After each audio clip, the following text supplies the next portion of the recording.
Welcome everyone to our second installment of the International Peace Foundation Bridges Dialogues Towards a Culture of Peace Tour. My name is Andrew Hancock and I'm one of the Deputy Superintendents here at Stanford. I'll be your host for today's event. Now I'd like to welcome Stanford Superintendent, Mr. Malcolm Kay, to give our opening welcoming speech.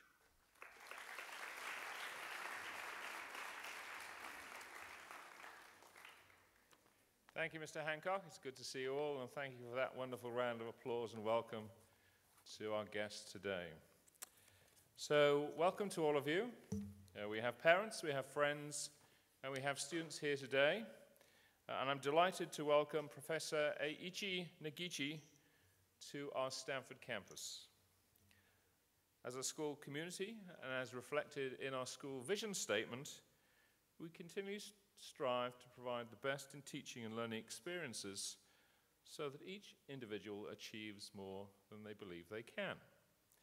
Our Global Mentor Program supports our in-class experiences and helps our students develop skills that will give them a unique and important perspective on their individual roles in society. Through our sponsorship of the International Peace Foundation, Bridges Dialogues Towards a Culture of Peace, a number of Nobel Laureates are visiting our school to speak and interact and engage with you, our students. Partnerships such as this give Stanford students access to global leaders in fields of business and science, social enterprise, athletics, and the arts, and they motivate and inspire you to excel and succeed in your quest to become leaders of the future. It is an honor today to have Professor Negishi, the 2010 Nobel Laureate for Chemistry and the inaugural H.C. Brown Distinguished Professor at Purdue University at Stanford today. Professor Negishi was awarded the Nobel Prize for his research, and I'll say this carefully, in palladium-catalyzed cross-coupling reactions in organic synthesis. Is that right? That's right, okay. Would you like me to say that again? Palladium-catalyzed cross-coupling reactions in organic synthesis. This is used worldwide as in the commercial production of pharmaceuticals and molecules used in the electronics industry. Apart from the Nobel Prize, Professor Negishi has received various other awards, including the 1996 Chemical Society of Japan Award, the 1998 ACS Award in Organometallic Chemistry, the 1998 Alexander von Humboldt Senior Researcher Award in Germany, the 2000 Sir Edward Franklin Prize of the Royal Society of Chemistry in the UK, the 2007 Yamada Koga Prize in Japan, the 2010 ACS Award for Creative Work in the Synthetic Organic Chemistry, the 2010 Japanese Order of Culture, and the 2011 Fellow of the American Academy of Arts and Sciences. In addition, Professor Negishi also serves as Executive Research Advisor to Sony for research and development in the area of organic electronics. Wow. How do you do that? Today, Professor Negishi talks to us about the power of metal catalyst transition for a prosperous and sustainable 21st century, making the link between his powerful work in science and the positive effects on society that this can bring. Professor Negishi will give us an introductory speech and engage in a question and answer session with our students. We are certainly honored to have him today at Stanford. Welcome to you. Welcome to Professor Negishi, who is with us as part of our Global Mentor Program today. Thank you.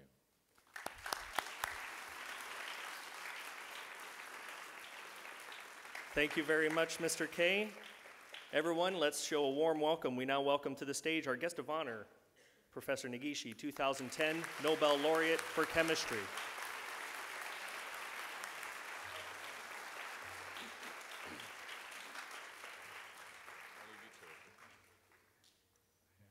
Aloha. This is about the only word I know. Hawaiian. Anyway, I like to begin with how one might, all of you, might pursue your career to the Nobel Prize? And I was asked this question, many times over the last few years. I thought about this. Here's my message. The probability, sheer probability, statistical probability of winning the Nobel Prize is 1 in 10 million. So about a couple of hundred Nobel Prizes over the couple of hundred years since 1901, but and you can estimate that, as I just said, 1 in 10 million. I don't know how many people are living in Singapore. Not quite 10 million yet. The Tokyo proper has about 10 million people. Greater Tokyo has 30 million. Okay, so we're talking about that. So if we use the Tokyo proper, the central part, 10 million people, then there's one. And if you think about that and try to reach or win a Nobel Prize, just like buying a lottery ticket and win $1 million or something like that, then forget it. Forget it. I tried when I was young. Never won a single penny. So I said, no, this is not the right way. Okay, and to think about this 10 million, I offer you, it is a competition, 7-step competition. 10 million is a 10 to the 7th. 10 times 10 times, 10 times 10 times 10 times 10 times 10. That's all. Okay, 7 times. So, at the first elementary level, you become 1 in 10 kind of individual.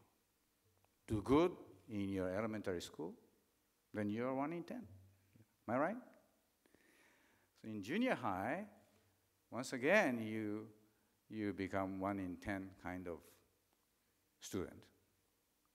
By the time you graduate from a junior high, you can be a 1 in 100. I'm sure there are many already in this auditorium, more than one, multiple number of 1 in 100 kind of intellect individual. Congratulations. And then, in my case, I went to elite high school for shooting for entrance into Tokyo University, which I managed to do. I didn't study much at the Tokyo University, but that's okay. Still, I graduated from that school. And then, at that point, looking back, I was 1 in 1,000 kind of intellect. I was okay. Okay, so you have climbed the 3 steps like that. But that's not enough for shooting a Nobel Prize in, certain. I'm not sure about the peace and the literature and those kinds of disciplines, but certainly physics and chemistry and the biology and so on. That's hardly enough. What is needed? Well, you need a PhD, graduate course, And in my case, I was lucky enough to win a so-called Fulbright Smith-Munt all-expense scholarship. Only problem was that the success ratio was right there was 1 in 100. But I managed to win that Fulbright scholarship. And for 3 years, I went to America penniless without spending any amount of money. And I attended the University of Pennsylvania. It's a very high elite university. And more than that, in my second year, I decided to learn as much as I could. And boy, I was excellent, top student in that elite university. And I got my PhD degree in 3 years and came back to Japan. At which point, looking back, I was one in 10,000. One in 10,000 kind of intellect from the point of view of winning a Nobel Prize. I believe so.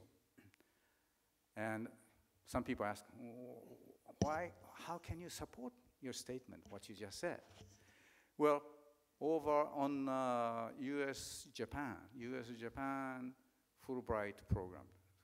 US has many, many Fulbright programs.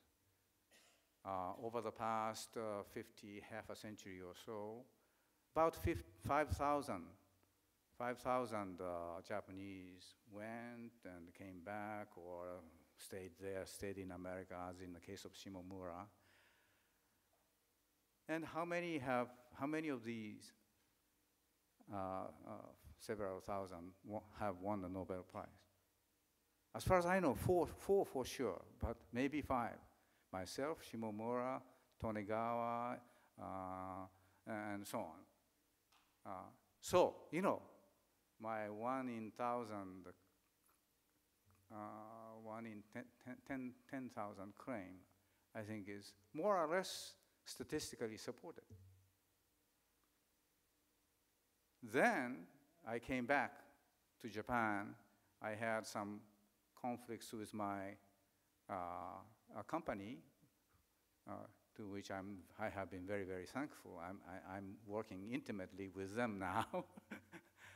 But I decided to resign from that company. Well, one of the main reasons was that I wanted to pursue further in academia, not in industry. And then I saw the postdoctoral mentorship. This is the 5th step, in my opinion. In this case, what is important is a one-on-one mentorship. You know, like any field, music, or sports, you know, skating, and so on and so forth. When they become a top-notch candidate for Olympic gold medalists, they usually have 3 to 4 coaches, not just one-on-one, but several 3, 4 on 1. And this kind of very intimate one-on-one mentoring, I believe, is very, very critical. So in our case, that is we can do that as a postdoctoral students. And I chose Professor Brown, H.C. Brown, at Purdue University, who won the Nobel Prize in 1979, but I went there in 1966, 1966, yeah. So, anyway, 17 years before he won. But that was my 5th step, and boy, he was a tough trainer, but I learned a lot. As a top-level professional scientist, I should say.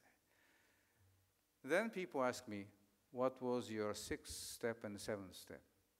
And I say, come on, you take care of it's your turn. You take care of the last 2 steps. So look, nominally, if you have done well through that first 5 steps, then you are statistically 1 in 100. You know, by my way of sort of reasoning. So if you have reached the 1 in 100 kind of candidate, you take care of yourself, which I did probably. And it took me 35 years, the last 2 steps. But how can we do all these things for such a long time? Well, first of all, you have to be good. As I said, you have to be good. You have to be 1 in 1,000 kind of intellect by the time you graduate from college. Okay. And secondly, you should like what you do.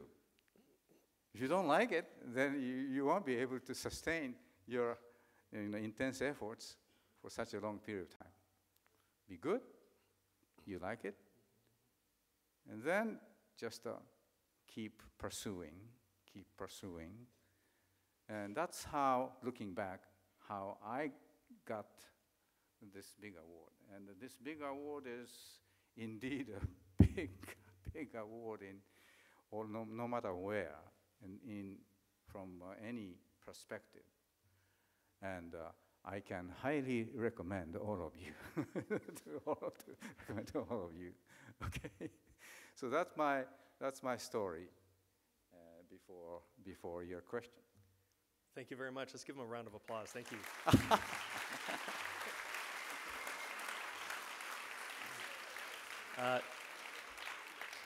Thank you very much, Professor Negishi. May I invite you please to take a seat on the chair there right behind you as we welcome Miss Liz Radosti and our advanced placement chemistry students to the stage.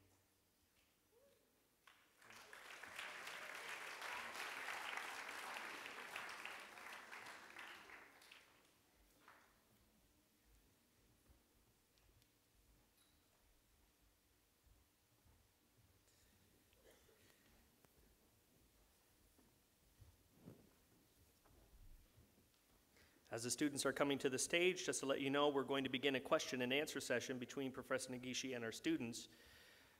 But at first, I'd like to introduce our chemistry teacher, Miss Liz Radosti.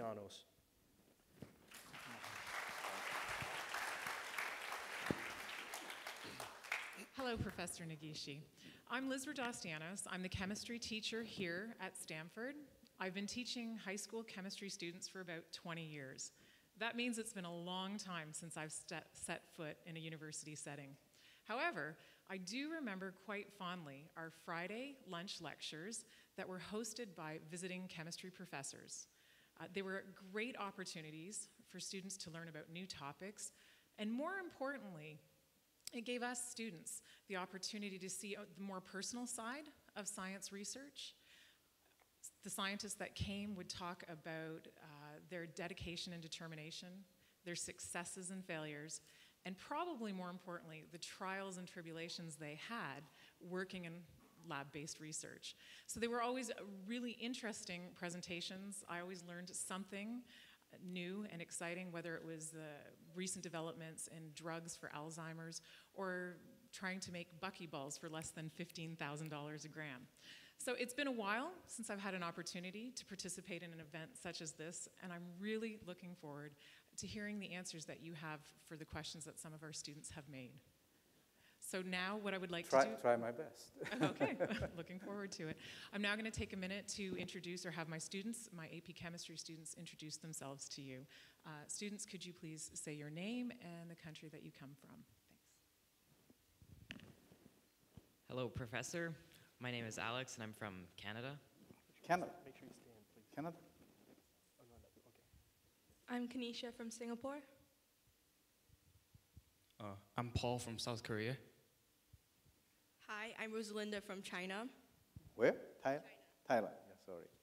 I'm Raj from India. I'm Joe from England.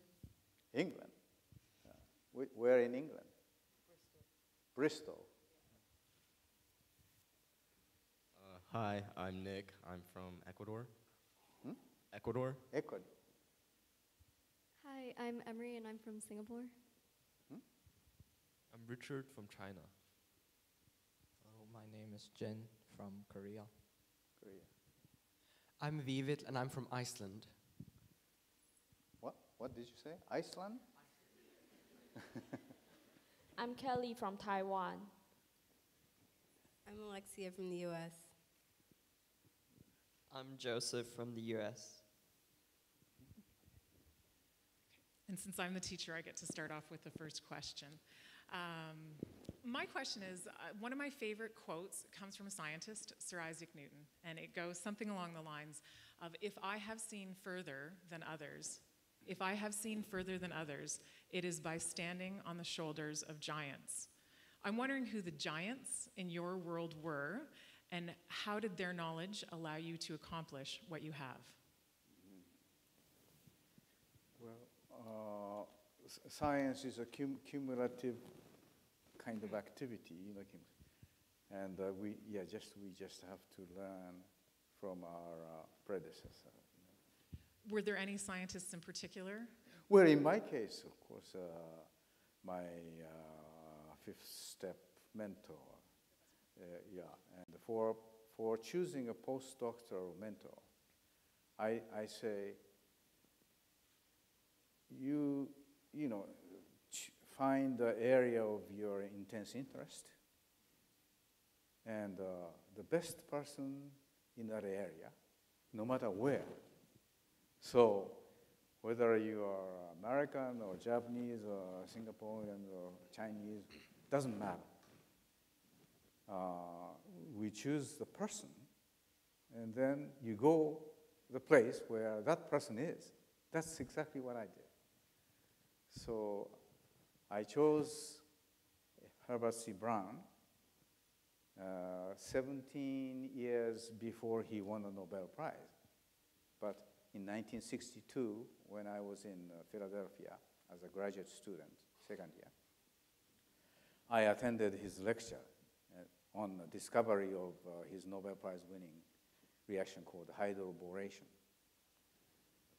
And I was just totally overwhelmed. I mean, oh, this is it. And that meant boron, hydroboration uses a boron. And in a periodic table, you have boron right next to the left of the carbon, of course, all important carbon. But at that time, hardly anyone was using boron in organic synthesis or chemistry, organic synthesis. And I wonder why we don't use this element? And in fact, I began looking around and around, so my curiosity expanded over the periodic table. But I pretty much chose Professor Brown in 1962 as my former mentor, postdoctoral mentor. I went back to Japan, worked for a company called Teijin, because I was a member of Teijin since 1958. But later, I decided to resign Teijin, and then I went to Brown, Purdue. You obviously made a good choice. I'll pass the mic to Alex. Yeah, and thank you very much for that message about finding the talent. That's exactly our hiring strategy for the school here. We find the best teachers, and we bring the talent to the kids. So I think it's a wonderful message. Thank you very much for that. Thank you, Ms. Radostianos. The first question from our students is going to be from Joseph. What are the dominant science research areas at the moment, and why do you think they are the dominant ones? Sorry, I don't know acoustics. I failed to catch a few keywords, but could you tell me? What are the dominant science research areas at the moment, and why do you think they are the dominant ones? Dormant? Dominant. Hmm? Why are the dominant ones the most important areas at the moment? Oh, important areas. In research areas. What are the most important research areas at the moment, and why do you think they're the most important at this time? Oh, I see. Okay. Well, there are many. There are many. But shortly after I won the Nobel Prize, I had the opportunity to meet with Japanese Prime Minister back then, several years ago. And I presented my proposal. There are easily 10 or more important areas. And I had a list of 10, but top 3, let me just tell you the top 3.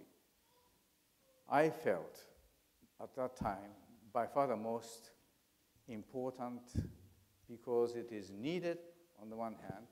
On the other hand, no one has successfully solved that problem from these viewpoints. I chose the reduction.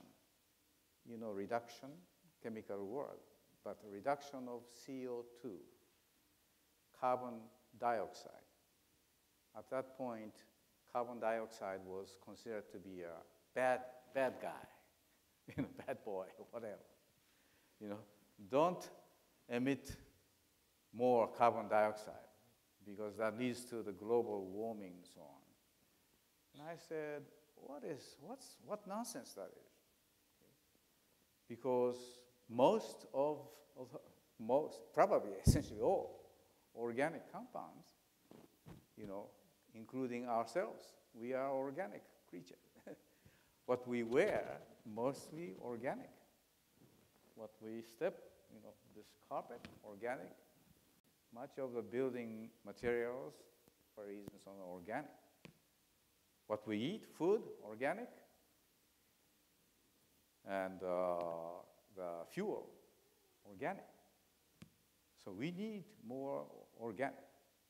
And origin, raw material, historically, of all organic compounds, arguably, carbon dioxide, CO2, and water.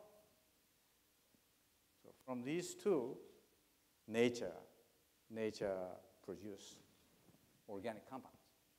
You know, trees, green leaves, they absorb carbon dioxide, as you know. And leaves grow. Cows walk around. They leave grasses. They eat grasses. And as you know, next morning, cow's milk tank is full. we can get the milk. Okay. So, no question, carbon dioxide and water are the two main dominant raw materials for all the things, not all, most of the things that we need. So we should not try to produce more carbon dioxide. Instead of saying, you know, let's not produce more carbon dioxide because that leads to global warming. That's, I said, was not a right way. The correct way is we learn more how to make use of carbon dioxide and water to recycle into a useful organic compound. We need more, maybe. So that's what I told the Prime Minister. And along with two other things, of course, there was a list of 10. I don't go through all 10. I mentioned about two others. Well, second thing is this organic molecular devices, electronic devices, nanomaterial, superconducting. You know, can you imagine organic compound can conduct the electricity the best, superconducting material. So time may come when these organic superconducting materials will be penetrating into our life. Maybe it has already begun. And so on. You know, so I think we are in the right time for brilliant people to get in and then solve these problems. And sorry, the third thing I told him is organic compounds, unfortunately, amino acid, the protein, the peptide, and DNAs and RNAs, they all are handed, handed. Right hand, left hand, they look alike, but they are never the same, so they can match, portion by portion. But organic compounds, most important ones are handed. So you have to learn how to synthesize organic compound. Just if you need a right-handed organic compound, you make a pure right-handed organic compound. If you want a pure left-handed compound, then you should be able to do that. And this pursuit came from most people, all of you know, Louis Pasteur from France, 160, 70 years ago, long before Nobel Prize was installed. He didn't win a Nobel Prize. It came too early. But we have, last year, we have finally learned how to synthesize all kinds of these handed organic compounds. Pure. How pure? As pure as you want. If you want a 99.9999% pure, we can make them pure. So it's a very exciting time for me, or for us. And I just heard that Japanese automakers, Toyota and maybe Honda, they are starting to sell cars that runs on water. Can you imagine? Water is usually a waste compound when you burn organic compound, one of the waste materials. But now they use water to run car. Water may be almost free, but please be prepared to pay substantial sum of dollar or whatever bill. Relatively small one, prototype, will cost equivalent amount to top of the line car. But eventually, the price will come down. Okay. I find it very exciting to be able to run a car with water. So, fantastic. Thank you very much, Professor, and thanks, Joseph. The next question we have is from Richard. How long did it take for your ideas for LED technology get from your labs to actual store shelves? And what happened in the process? Did you say how long does it take? Does it take? Okay. Yeah. Well, I don't know. Sometimes in split of second, sometimes many days and months and years. Okay. The first thing I thought as a professional organic chemist, that was when I was 26. Second year PhD students at the University of Pennsylvania. I wanted to make all kinds of organic, not just this or that, all kinds. In one school sweep, isn't there a general way of synthesizing from simple to complex organic compound? Then notion came to my mind when I was 26. Lego game. Lego game. If you invent organic Lego game, chemical Lego game, that should solve a organic synthetic problem, if we can do it. In other words, in Lego game, you have many pieces, any piece with a hole you can make. You can make any other piece with a stick you want. And then, so all kinds, infinite number of these piece with a hole, piece with a stick. Pick one here, because that's you need to build your house. Right? So, and snap it. Then this one has another hole or whatever. You keep doing this. As you know, you can make a house, You can make a car, you can make an airplane. And indeed, our Negishi cross-coupling is an organic synthetic Lego game. But what is needed, it's not simple like this. What is needed was a catalyst. Third component, catalyst. That was the best catalyst turned out to be so far palladium. D block transition. Okay, so I got that idea, Lego game idea, when I was 26, and I discovered my version of coupling thing, 1976. That was when I was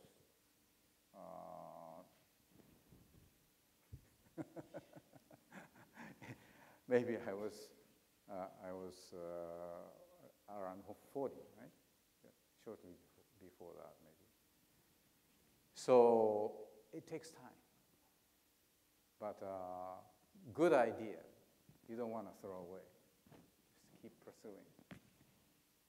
But ideas must be good. Thank you, Professor. Thank you, Richard. The next question is from Alex. I was wondering, are there any branches of science where the discoveries of science are kept secret from the general population because of the possible misuse of this knowledge? There might be, but I don't know of any. In fact, in science, we have the problem of getting spread out and become public knowledge so rapidly, and sometimes second runner or third runner start claiming, we found this, we found that. So, and luckily in science, in my profession, I have never felt that we should keep this one secretive and away from the general public. No, I have never felt that. Because my original plans are not along those lines for the benefit of mankind. So if the good new good results come out, we want to make use of them as soon as possible, as much as possible. So luckily, I haven't had that problem. Thank you. And next is Emery. So working in very culturally diverse settings, have you faced any hardships? How did you handle these challenges, and what have you learned from your experiences? Sorry, I need to ask you to tell me a little more slowly. Okay. Working in very culturally diverse settings, have you faced any hardships? How did you handle these challenges, and what did you learn from your experiences? Diverse cultures. Diverse culture is today's trademark. But what was the problem that you were? Oh, like what obstacles have you faced, and how did you overcome them? Huh? What obstacles? So perhaps was it difficult to work when you first moved to, let's say, to Purdue? Was it difficult to work with Americans and having yourself as Japanese? Were any of those sorts of things barriers, or was it difficult to work in that situation? I have never felt, because my motivation for learning chemistry at a higher level and making use of it, doing something, those overwhelmed concern. And but still, today anymore, English is a common word, common language. And I felt when I was 20, as a student of University of Tokyo, I felt, oh my gosh, anymore, we have to learn English. My English knowledge was very minuscule at that time. what I learned in high school just to pass the college entrance examination. No practical English. So I began learning with my friend, several friends. We started doing this. And that turned out to be a very useful thing to do. It was like a small club. Friends, we all are friends. But we decided to do something like this. And then a few years later, I graduated and joined the company. Boy, the president of that company was incredible. He had already, gone through a couple of as a top political positions. But anyway, in his welcoming remark, he said, you young people, you should invest your 30 years of your time to acquire 3 foreign languages, he said. First is English, 10 years. Second is German or French. And the third is French or German. So by the time then, you will be nearly 50 or a little over 50. And if you manage to acquire some or all of them, I can guarantee that you're going to be a very useful individual in most any areas that you might be in. And he said, I heard about the Fulbright program. And if you think you are good enough, then apply. And if you are successful, we will put you on a leave of absence, and then we will partially support your finance. I was amazed by that, because that was the first day in that company called Teijin. In the welcoming speech, they say, apply for a Fulbright scholarship examination. If you pass, go to America, which I did. And I'm forever, even today, I'm very, very thankful. Probably without him, I may have still done it. But I have appreciated his support very much. Thanks, Professor. Thank you, Emery. Our next question is from Alexia. Could you describe in simple terms the field of organic electronics and how is it being used at Sony? Could you describe the field of organic electronics and how is it being used at Sony? Sony? Yes. Sony. Well, let me first tell you, my consultantship with Sony has been all but terminated, because Sony had a wonderful time, but over the past few years they have gone through a very rough time. But I'm still working with those Sony people who are pretty much fired. So I am still dealing with former Sony people. But then, what was your question? Can you describe in simple terms the field of organic electronics? Organic electronics.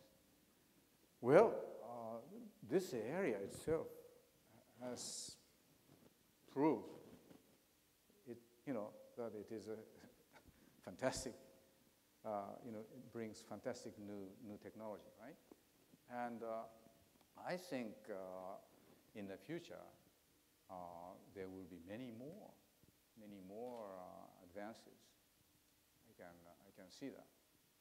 But well, I'm fully convinced. But I don't want to say what, because I'm also involved in some of these things. Okay.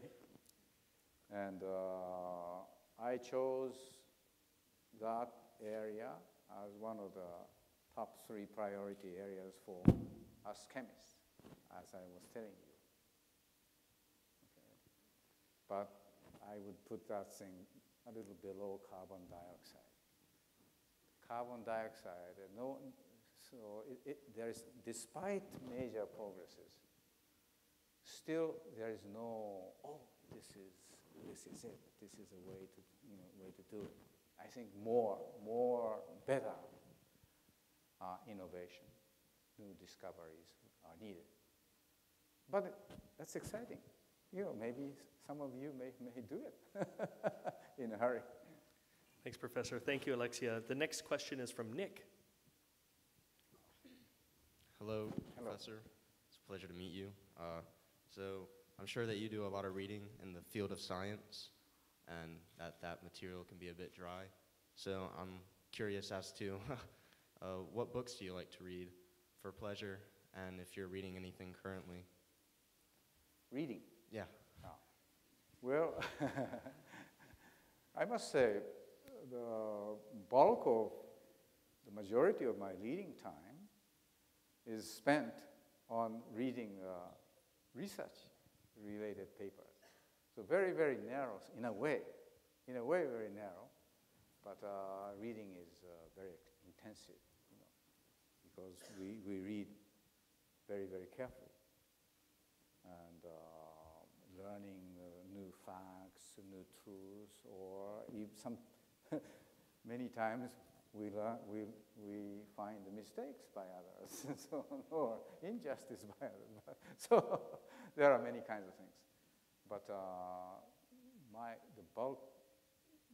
great majority of my reading time, fortunately or unfortunately, is limited to my area of specialization and surrounding it. So maybe it's relatively narrow, but intense. Thank you, Professor. Thanks, Nick. Now we have Kanisha. Hi. Since we're grade 10 students, we are starting to think about our post-secondary studies and ultimately a career. Mm-hmm. When did you realize that you wanted to pursue a career in the field of chemistry? And did you have any inspirations as a post-secondary student? Mm-hmm. So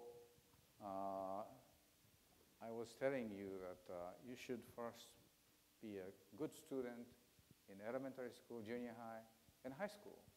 And if you are one of the top students in high school, you get to enter a good university in the US or whatever.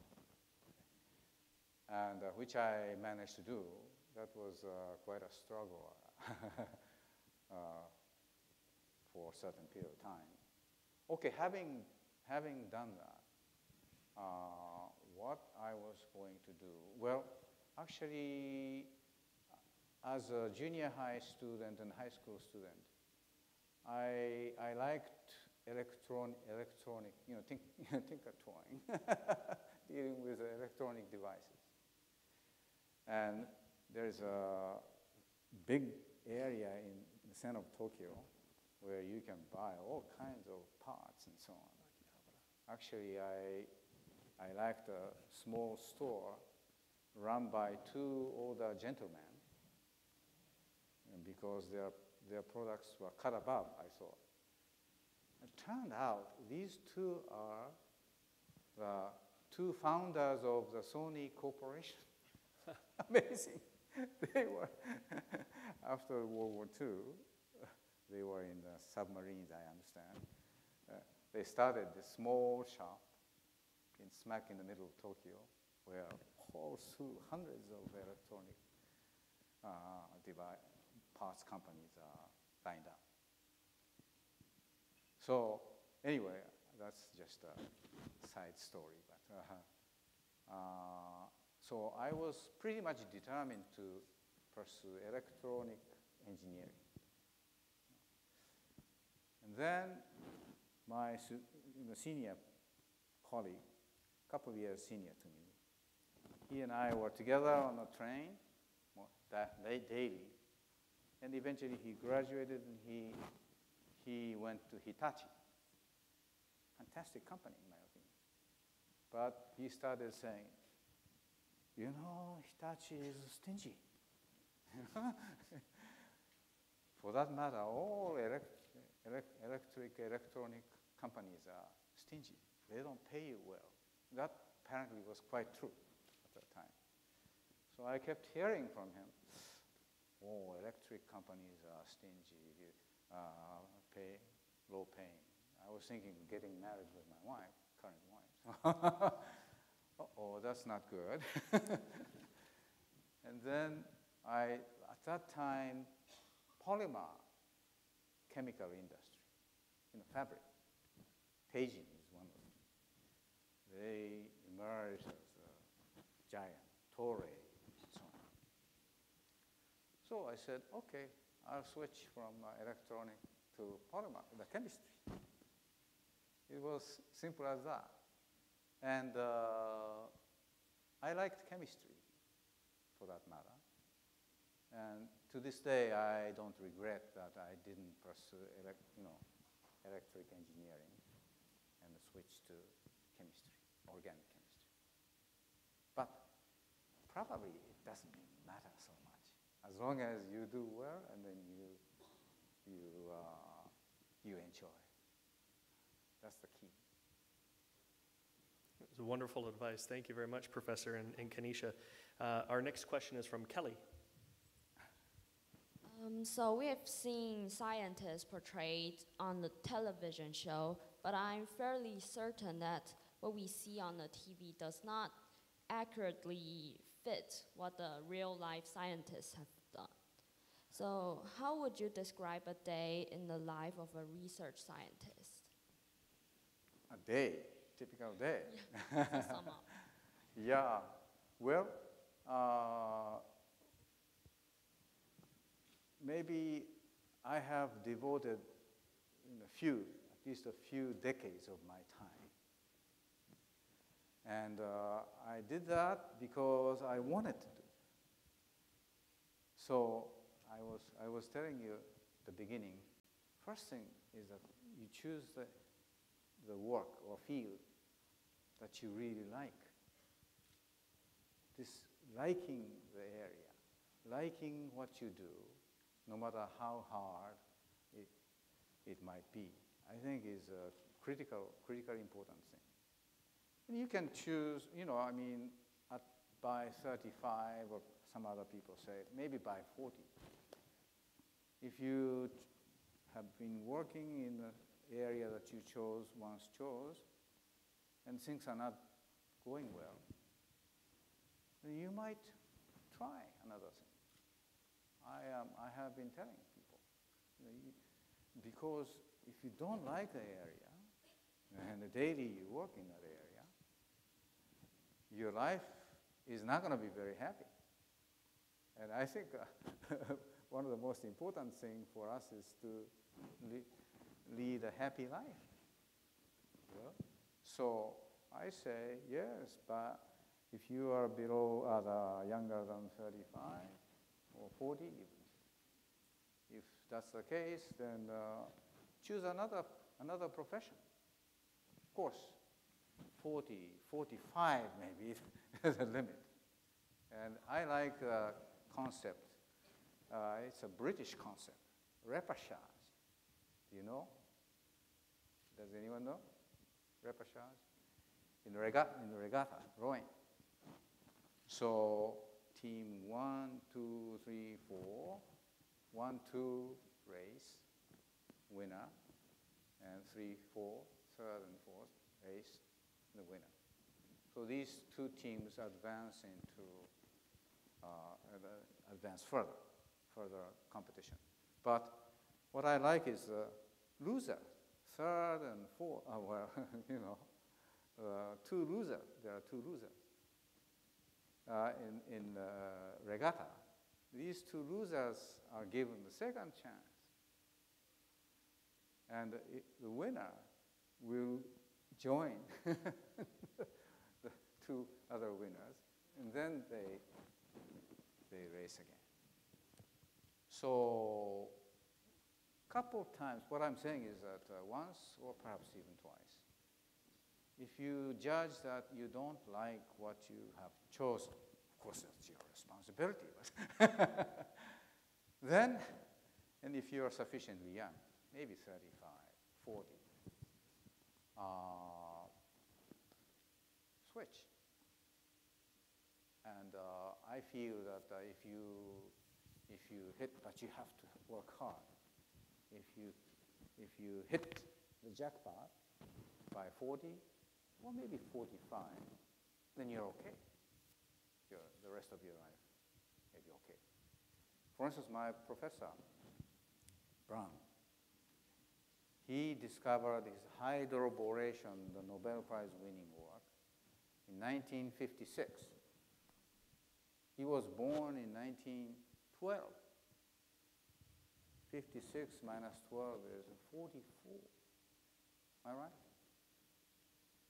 When I learned about that, I said, I went to him when I was 35. So I was kind of rushing. I'm getting old. I better do something good soon. But when I learned about, my professor, he got the Nobel Prize winning chemistry results when he was 44. Okay, I still have some time, and in my case, I hit the jackpot. 1970, 76 maybe. Yeah. 76 is the year. 76 minus 35, 41. It's not early, but 3 years younger than my professor.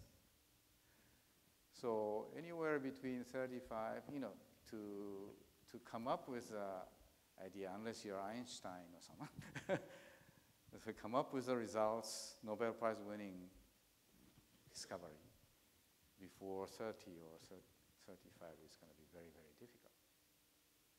So anywhere between 35, 40, 45. People say, beyond 45, I don't know why. Maybe your daily life gets complicated with the family and the business and so on. Then it gets more difficult to discover. So 35 to 45, you can have some repassage. In other words, shifting gears. Maybe once, maybe twice. That's my recommendation. Thank you, Professor. Thank you. You're still too young. Yeah, you can't switch, guys. You're in grade 10. You stay there. Next, we have Paul. Hello, Professor. Glad to meet you. Some of my more memorable lessons in high school, and nothing to do with the course content. What was your most memorable high school moment? Was it in science class? And who was your most memorable teacher?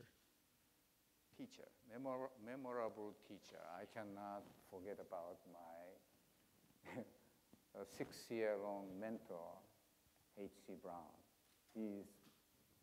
He's the giant. So he's my lifelong mentor. But your first question, I forgot. Sorry. What was your most memorable high school moment? Was it in science class? High school? High school, yes, I have a memorable moment. Good question.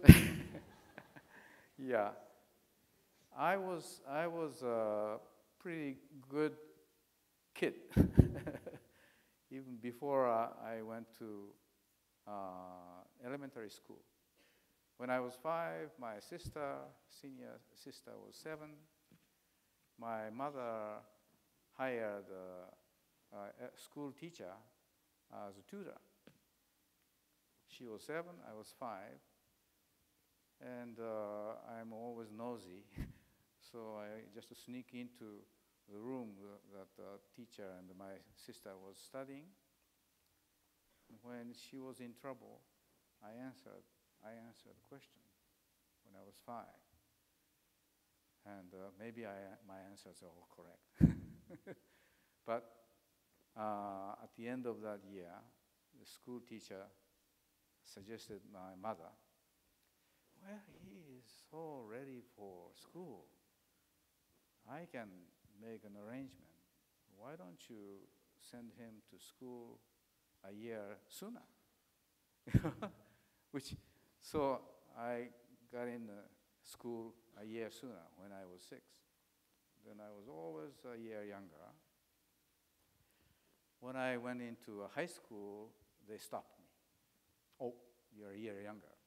You are not fully qualified. And there was a crisis moment, but the crisis moment was cleared because on the basis that I have gone through all these 6 years of elementary school and 3 years of junior high in flying colors. I was always a top student. So eventually they accepted me. I was still a year younger. The only time that was questioned later was after I got in at Tokyo, University of Tokyo. We needed to get a certificate for the, how do you call, train pass. And someone was writing this on a document, and I said, wait a minute, there's something wrong here. There must be a mistake here. So I needed to tell him, I'm sorry, I got into high school and university. I always stayed a year younger. So that was the only moment when I was questioned.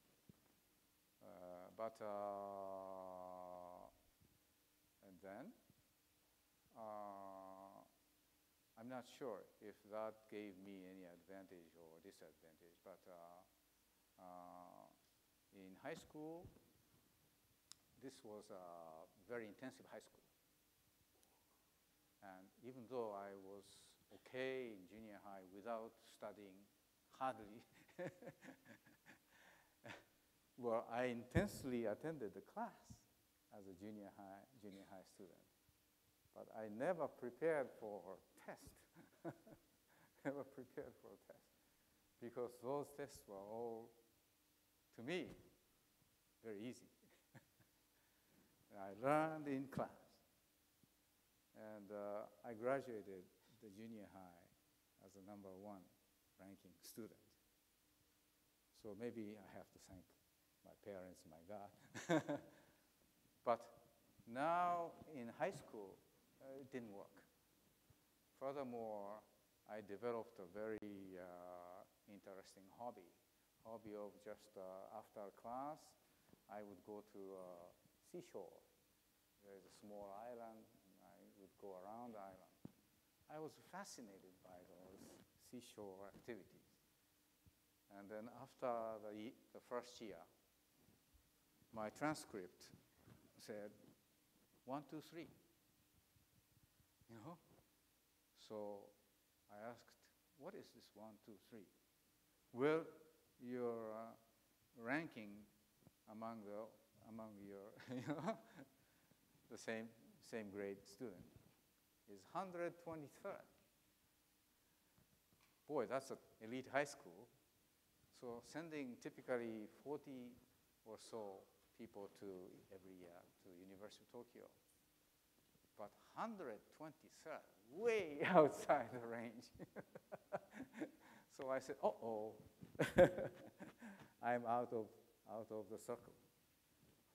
So, and eventually I decided to study. That's the first time in my life that I began studying outside the classroom. And boy, I did study. Woke up early, like 4:30, 5 o'clock, study in school, in the library, and then I would attend the class, and no more this island cruise circling.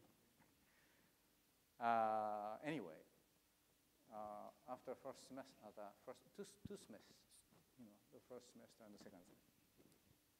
Second semester, ninth. out of 410. Wow. That's not bad. Now I'm in the range.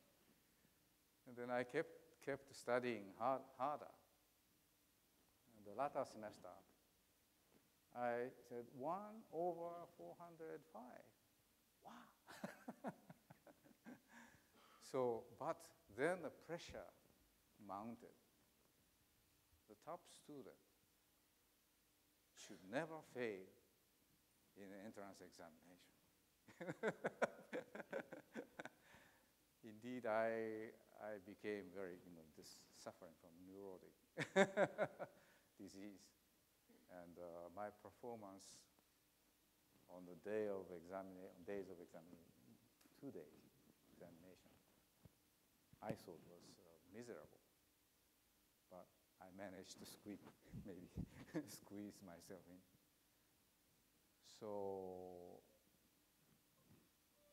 am I answering your question? Did I study it? Did I study it?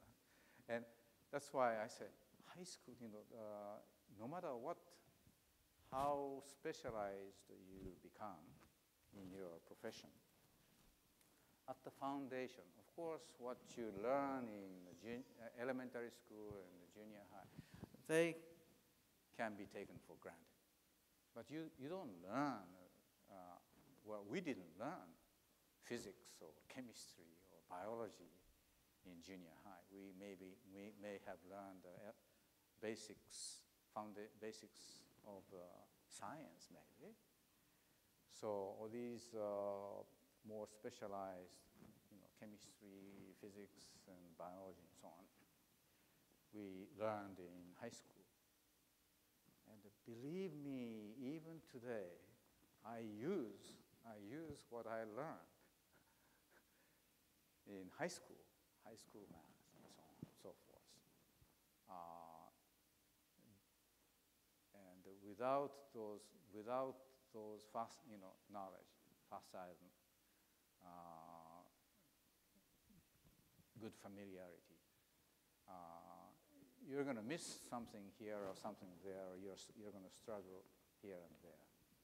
So your high school education here, extremely important. They will stay with you no matter what area you just pursue. Very, very important. What a great message. Thank you, Professor, and thank you, Paul. Our next question comes from Rosalinda. Hi, Professor. It's great meeting you. And I wonder, what's your take on this question? So should governments fund research? And if universities are funded by governments, who owns the knowledge? And what sort of problem can this ownership of knowledge lead to? First of all, I'd like to suggest, forget about those ownership, patent owners, or whatever, until you get the patent. Or maybe at the time you get a patent. I am facing the patent. It depends.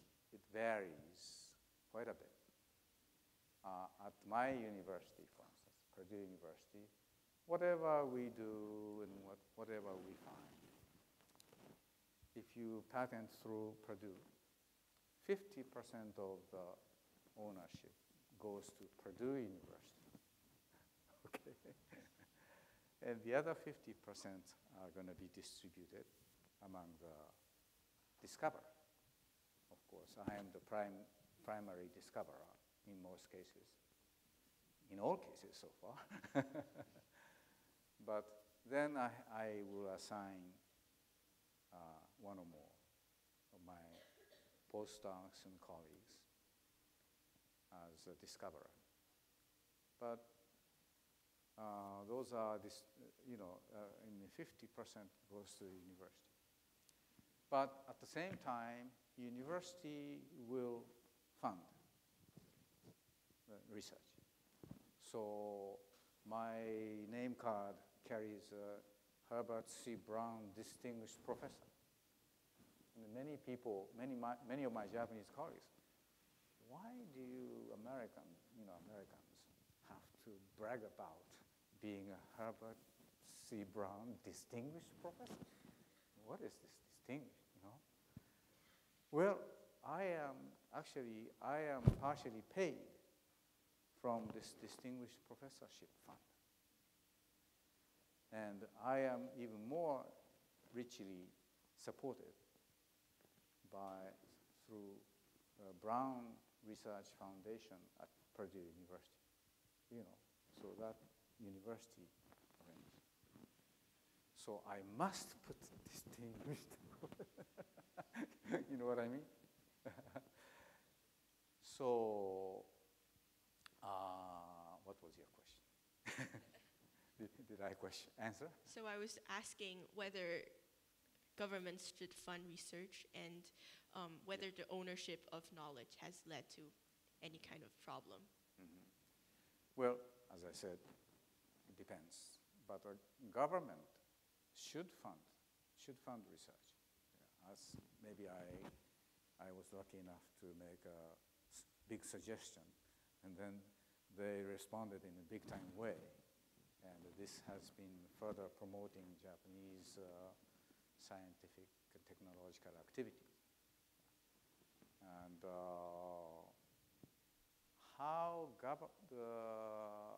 government act on the results,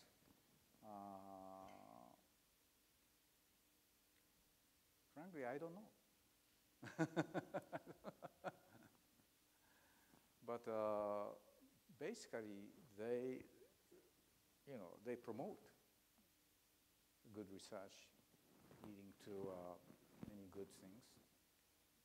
And then after that, I think the matter is pretty much handled by us, university, and industry, if industry supports us, which usually is the case. So luckily, government is relatively, Japanese government is relatively generous.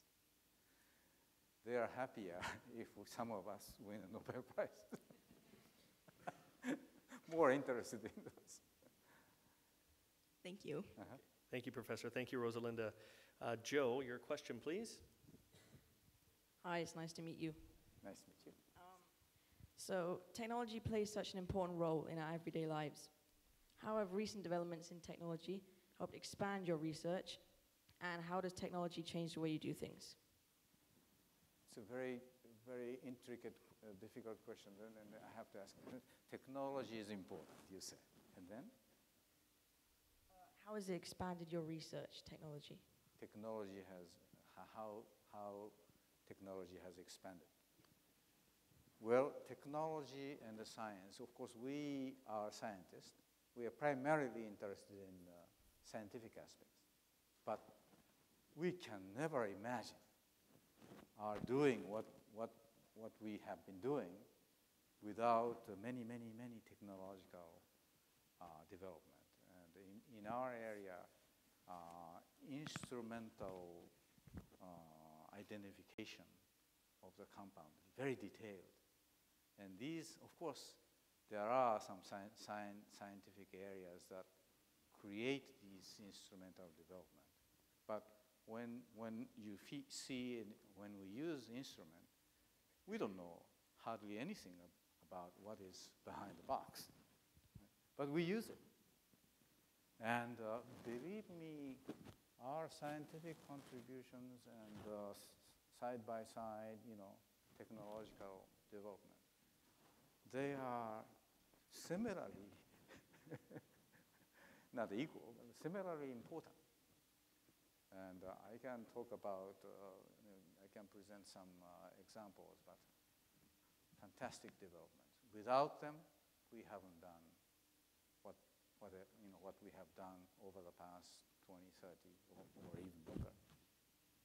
Fantastic. Thanks. Okay, thank you. And we do have time for one last question from Vifel. Hi. What do you think will be the next big discovery in the field of science? As I was telling you, the field of science, but I still stick with this catalytic economical. It's got to be, economically feasible. Carbon dioxide reduction. I haven't seen any that I can buy, that I want to buy. As you know, carbon dioxide, carbon is bonded 4 times to oxygen. You know the structure. Okay. That means carbon is in a +4 oxidation state, formal. Formal oxidation state is fine. Fully oxidized. What we need is any form of carbon that are not fully oxidized. For instance, fatty acid, carboxylic acid. Can you tell what is that COOH carbon oxidation state? Oxidation state. +3. One less oxidized. So you might say, well, is it still useful? Of course, you look at your body and you're overweight. Most of them. Fat. Organic fats are carboxylic acid. And in those compounds, that carbon oxidation state is +3. That's why they can give us so much energy, as fat. That's 1 less oxidized than carbon. 2 less oxidized, carbon monoxide, CO, +2. And then you can think of, this is a good exercise.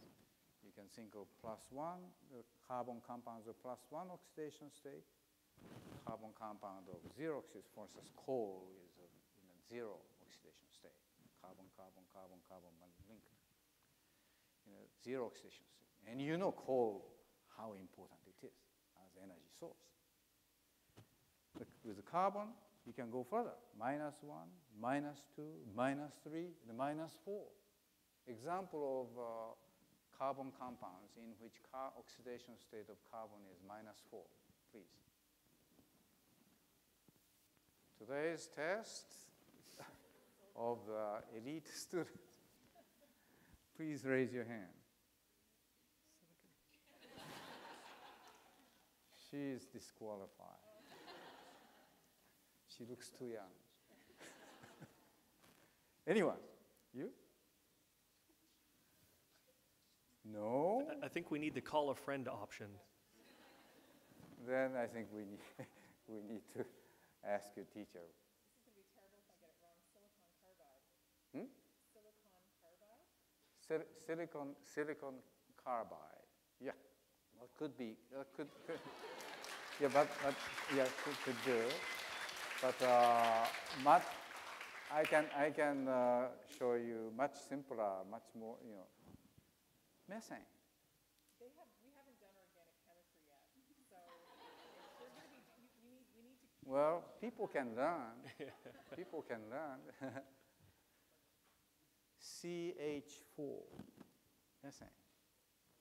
That's why methane is such a fantastic fuel.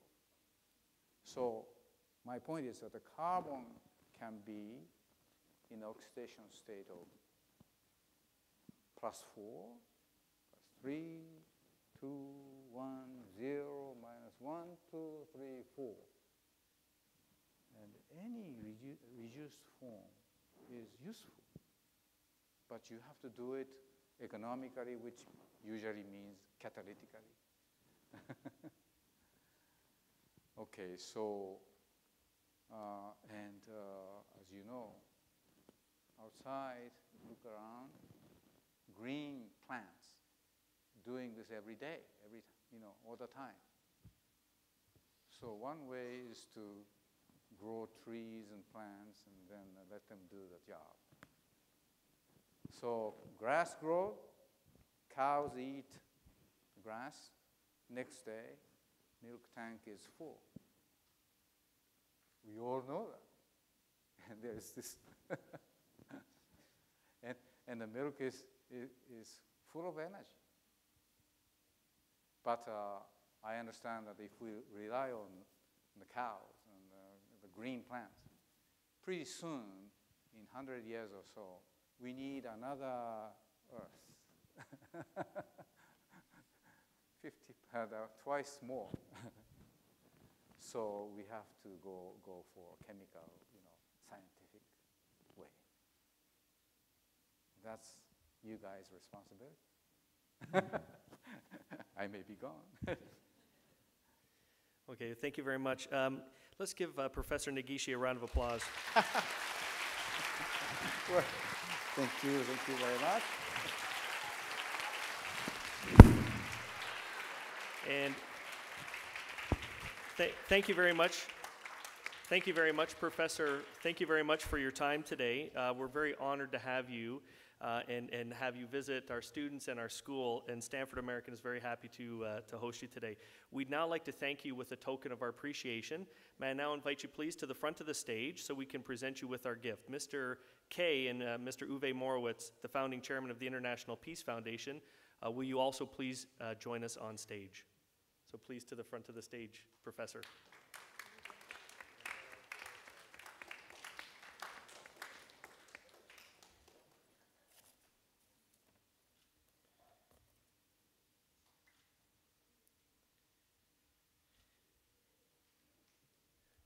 And as Mr. K comes up to present the gift, I want to read what it says on the gift. It says, Stamford American International School would like to extend a special thank you to Professor Ei-ichi Negishi on January 28, 2015, in partnership with Bridges, Dialogues Towards a Culture of Peace, International Peace Foundation.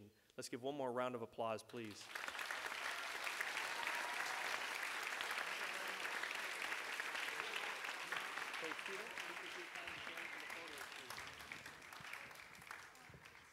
We'll have our students in for a photo op as well. Thank you very much. As they're getting their photo taken here with Professor Negishi, I want to thank everyone who made it for this event. Thank you to the parents. I think we had just over 60 folks sign up. We're also very proud to sponsor the International Peace Foundation's Bridges, Dialogues Toward a Culture of Peace series.